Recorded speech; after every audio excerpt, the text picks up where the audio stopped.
네, 황태순 TV의 황태순입니다. 뉴욕의 김영황 특파원 불러보겠습니다. 김영황 특파원. 네, 안녕하세요.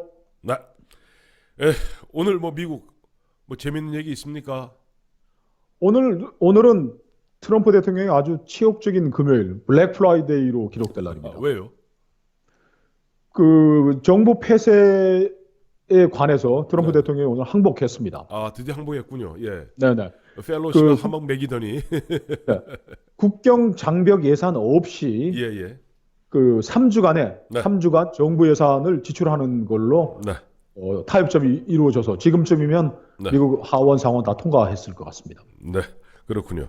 뭐 우리 아무래도 뉴욕에 우리 김영광 특파원을 비롯한 우리 교민 여러분도 국내 소식 궁금하실 텐데 짧게 우선 단신. 하나 더 더 하겠습니다. 있어요? 준비가 끝난 줄 제대로 안 알았어요. 되셨군요. 예. 그게 아니고 그 트럼프 대통령의 가장 가까운 뭐 측근이라고 해서 로저 스톤 선거 네. 전략 공화당 선거 전략가가 오늘 네.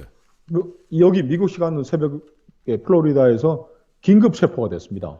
아, 그럼 러시아 스캔들하고 관련돼 있는 러시아 사람인가요? 스캔들 관련해 가지고 핵심 인물이었는데 네네. 또 이게 그 보석금 내고 이제 풀려났습니다. 그 네네. 풀려나서 그 트럼프 대통령이 또 트위터에서 우리 미국 역사에서 가장 추악한 마녀 사냥이다.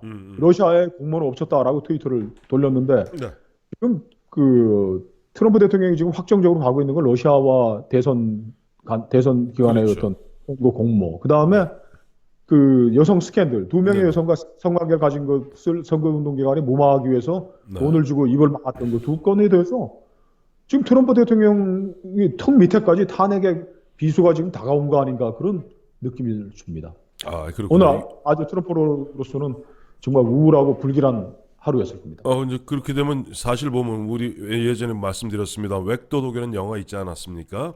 보면 미국 대통령이 자기가 정치적으로 위기에 몰리면 꼭 남의 나라 갖고 장난을 치더라고요. 나 그래서 그렇게 된다면 2차 미국 정상회담이라던가 한국과 미국 간의 뭐 방위비 분담금 문제 놓고 밀고 당기고 있지 않습니까?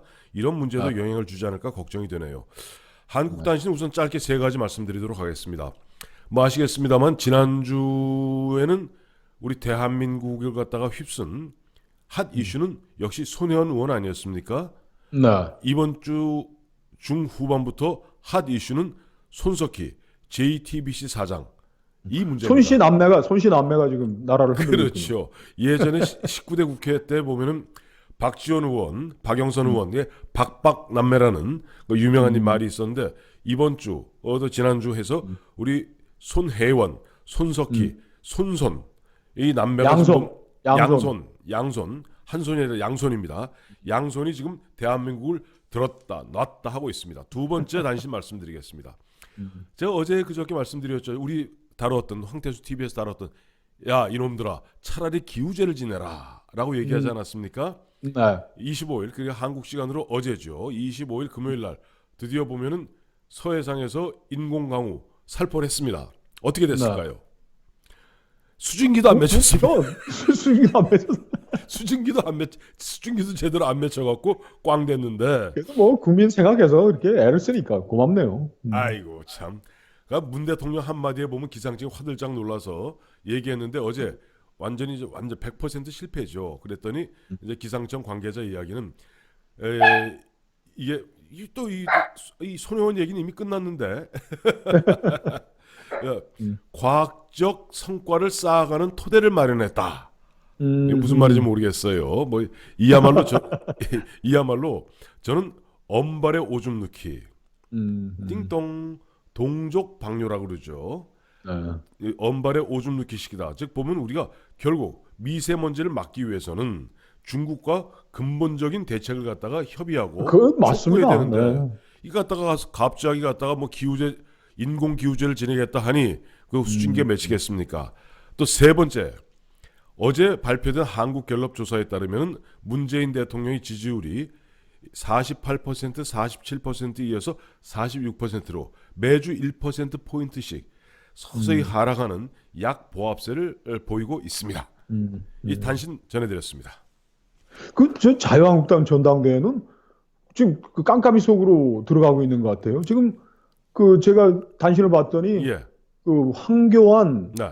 그 오세훈은 책임 당원이 아니기 때문에 출마 자격이 없다. 뭐 이런 또 유권 해석을 또 한국당에서 했더군요. 네, 뭐 당원 당규를 갖다 엄격하게 해석하면 그 말이 틀린 건 아닙니다만은 네. 당헌에는 보면은 당헌에는 이른바 그쪽에 보면 선출직으로 나오기 위해서는 당원에는 책임 당원만이 그 권리를 갖는다 돼 있고 책임 당원에 관한 규정은 또 당규에 별도로 규정이 돼 있어요 하부에. 그런데 문제는 그 당규에 보면 책임 당원은 당원 중에서 1년 중에 석 달 이상 당비를 내고 1년 중에 한 번 어떤 당원의 교육이라든지 그런 행사에 참여한 경우에 하나인데 문제는 오세훈 시장 같은 경우는 2월 10일이 되면은 석 달이 지난답니다. 그러니까 책임 당원을 갖다가 책임 당원이 될 수 있으니까 오세훈 전 시장은 문제가 없는데 황교안 전 총리는 1월 15일 날 입당하지 않았습니까? 네. 그러니까 2월 27일까지는 죽었다 깨도 책임 당원이 안 되는 것이죠. 엄격하게 해석하면. 근데 정치 집단에서 예. 그걸 빌미로 너 못 나와라 그게 할 수가 있을까요? 근데 보니까 이제 홍준표 전 대표나 지금 김진태 의원 같은 경우는 당원 당규를 엄격하게 규정해야 된다 그러는데 세상에 그런 식으로 하면은 외부 영입 인사가 못 들어오죠.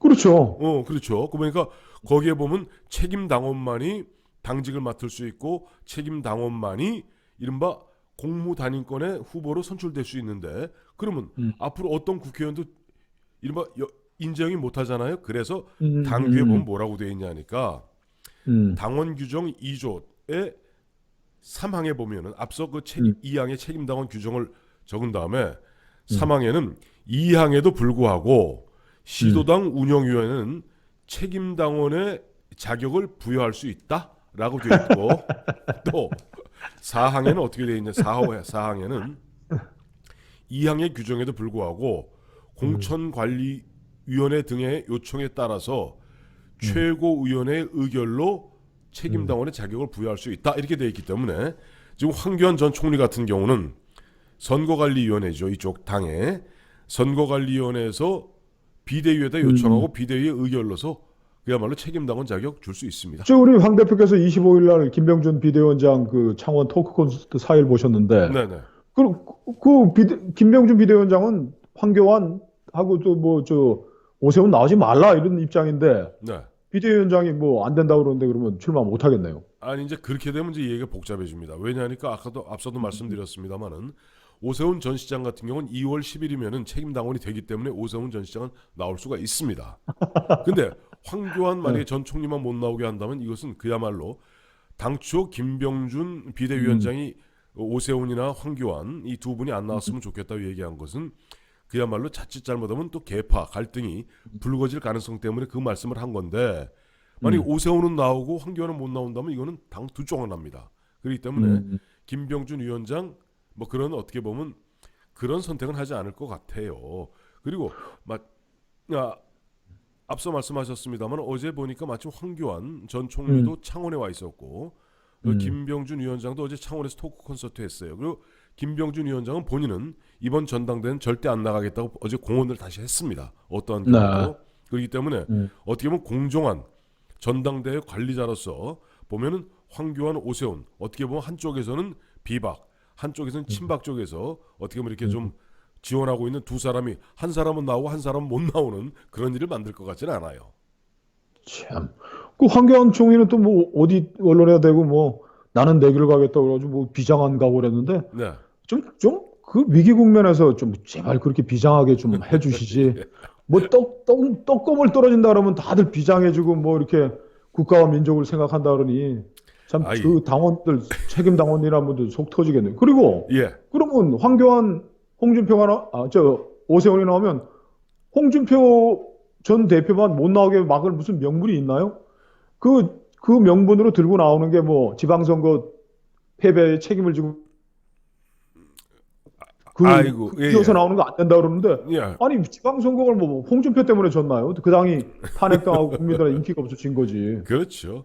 그래서 그렇게 얘기하면은 누굽니까 저 이해창 씨한테 니 때문에 우리가 정권 뺏겼으니까 다음번 대선에는 너 나오지 말라고 강박해야 되는 것과 똑같은 논리 아닙니까? 그렇죠. 그래서 그러니까 우리 김영광 특파원 그런 느낌이 아마 홍준표 전 대표에도 있었던 모양인지 어제 경남 이게 보면 좀 자유한국당 같은 경우는 전체 약 한 32만 책임당원인데 그 중에 거의 한 16만 정도 절반 정도가 경상도예요. 그러니까 한 TK가 한 9만, 다음에 PK 부산 경남이 한 6만이 좀 넘습니다. 그래서 어제 황교안 전 총리는 이 창원에, 그다음에 오세훈 전 시장과 홍준표 전 대표, 또 김진태 의원은 이 세 분이 공이다 순차적으로 대구 서문시장을 갖다 방문했어요. 그리고 홍준표 전 대표 같은 경우는 어제 그 보면 서문시장 근처에서 서문시장을 방문하고 난 다음에 그 배현진 그 위원장하고 함께 게릴라 콘서트까지 했습니다. 그러니까 나오죠. 아니, 그 저는 뭐 저 같은 평범한 시민이 봐도 참 진짜 못난 짓 골라서 하고 있는데 네. 뭐 말 되지도 않는 거 가지고 남 뒷다리를 걸고 뭐 너는 뭐 지방선거 책임이 있으니까 나오지 네. 마라. 너는 뭐 탄핵 책임 있어 이러지 말고 네. 제발 그 못난이들끼리 좀 모여가지고 머리를 좀 맞대고 뭐 오세훈, 저 황교안, 저 홍준표 모여가지고 네. 이번에는 정말 뭐 저 당을 뭐 관리할 사람을 하자 뭐 이렇게 좀 대승적인 차원에서 협의하고 뭐 합의해서 좀 희생하는 모습 보여주고 그러면 어디 뭐 병납니까? 병 안 나는데요. 안 그래도 제가 며칠 전에 월간조선 배진영 차장이 이제 저한테 묻더라고요. 그래서 황 대표님, 황 대표님 생각에 관리형 대표가 맞을 것 같습니까? 아니면은 이른바 대권 주자형 대표가 맞을 것 같습니까? 개인적으로 한번 얘기해 보세요. 그래서 제가 정치평론가 황태순으로서 보았을 때는 어쨌든 지금 흐트러져 있는 보수 민심을 잡기 위해서는 그 페어플레이 하는 가운데 이른바 2022년 대통령 될 만한 사람들끼리 한 대여섯 명끼리 박이 터지게 싸우고 깨끗하게 또 승복하고 그렇게 보면 이제 역동적으로 움직이고 뭔가 좀 묵사묵사 사람들이 있어야지 보수 중도 보수들도 그래 우리도 할 수 있다 자신감 갖지 않겠는가라고 말씀드린 적이 있습니다. 저는 그건 뭐 또 좋은 생각이지만은 네. 이번 전당대회의 대전제는 네. 탄핵당한 박근혜 대통령을 배출했던 그 정당이 네. 어떻게 국민들에게 다시 신뢰를 받을 것이냐라는 게 가장 큰 화두가 돼야지. 그렇죠. 이거 먹고 다음 총 뭐 이기고 지는 거야. 병가지 상사인데. 네. 새 출발하기 위한 어떤 마음의 자세들, 반성의 모습이 먼저지.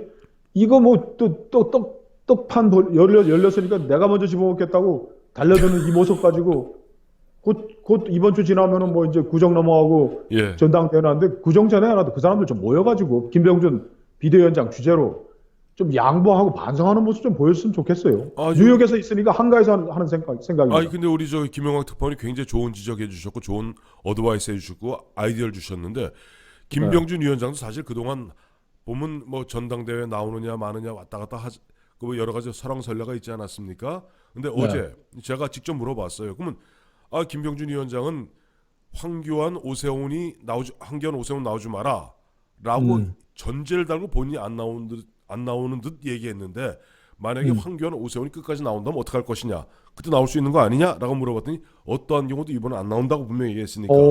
그러니까 그건 김병준 비대위원장이 참 대인다운 풍모예요. 대인다운 풍모를 갖다가 보여주었고 그러면 이렇게 되면 엄정한 중립자, 엄정한 어떻게 보면 그야말로 우리 보면 옛날에 균형자라는 표현 쓰지 않습니까? 네, 균형자 네. 역할을 할 수가 있어요. 그러니까 그와 같이 앞서 우리 김영광 특파원 제언해 주신 대로 자유한국당도 보면 뭔가 우리가 미래를 향해서 나가되 과거에 정리할 부분은 정리하고 나가야 되는 것 아니냐. 그 역할을 갖다가 김병준 위원장이 맡을 수 있을 것 같아요. 그건 아주 뭐 좋은 소식인 것 같습니다. 그렇습니다. 자, 오늘 한국에서는 1월 26일 토요일, 다음에 뉴욕은 잠 못 이루는 뜨거운 불타는 금요일. 자, 그리고 오늘 좋은 소식 또 많이 전해주셔서 감사드리고요. 내일 또 뵙도록 하겠습니다. 그렇게 하겠습니다. 감사합니다. 네, 감사합니다. 네.